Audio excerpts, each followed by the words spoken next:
नमस्कार दोस्तों, छोटी चर्चा ज्योतिष के ऊपर एक श्रृंखला हमने आरंभ करी है।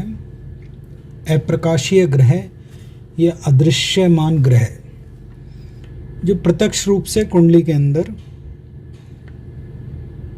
दृश्यमान नहीं है या इनको गौण या नगण्य अर्थात ऐसे जिनकी कोई आवश्यकता नहीं है, ऐसे बिंदु समझ के उनको छोड़ दिया जाता है, किंतु इनकी महत्ता बहुत अधिक है।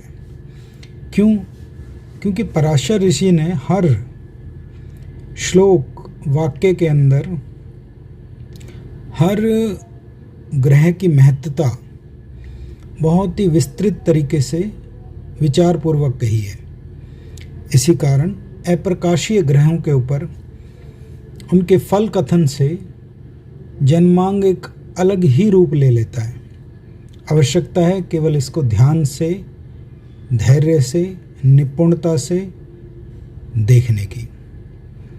आचार्य मिश्र के कथन अनुसार, बृहत्पराशर होरा शास्त्र के कथन अनुसार जो मैंने पढ़ा, समझा, शिक्षा ली, उसके फल आप लोगों के साथ साझा कर रहा हूँ। आज का अप्रकाशीय ग्रह इंद्रचाप या चाप, मूलतः इसे चाप ग्रह भी कहा जाता है और इंद्रचाप भी कहा जाता है। चूंकि ये इंद्रचाप है, इंद्रचाप का अर्थ ही इंद्र का धनुष है और इंद्रधनुष का अर्थ ही इंद्रधनुष है, जिसको अंग्रेजी भाषा के अंदर रेनबो कहा जाता है। ये बहुत ही सुंदर मनोहक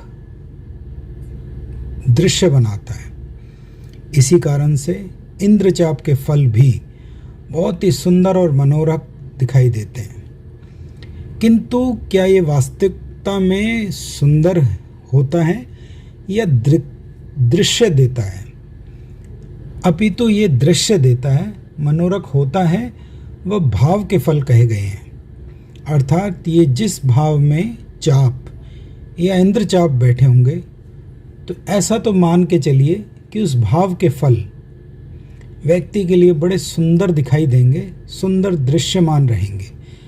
हो सकता है कि उसके फल भीतरी रूप में उसको कहीं कोई जटिलता, समस्या आदि इत्यादि भी देते हों, किंतु फिर भी समाज के सामने उस भाव के फल बहुत ही सुंदर और सुसज्जित दिखाई देंगे। जैसे कि शास्त्र कह रहा है, यदि लगन में इंद्रचाप हो तो धन धान्य से परिपूर्ण, सज्जनों से युक्त और अनुकूल व दोष रहित होता है।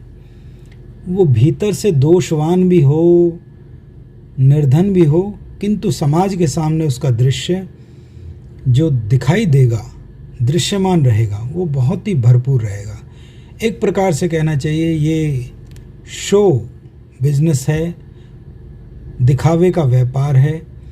अर्थात इंद्र चाप, इंद्रधनुष या चाप जिस स्थान में पड़ेगा उससे संबंधित फलों के ऊपर एक इस प्रकार का वातावरण बनाएगा कि समाज के सामने, संसार के सामने उसके परिणाम बहुत ही मोहक रहेंगे। यदि उस भाव के स्वामी, अर्थात यदि लगन में है और लगन के स्वामी बली हैं तो उसके परिणाम और अधिक बढ़ेंगे, और यदि उसके लगन के स्वामी यदि कमज़ोर हैं, क्षीण अवस्था में हैं, तो परिणाम घट के मिलेंगे।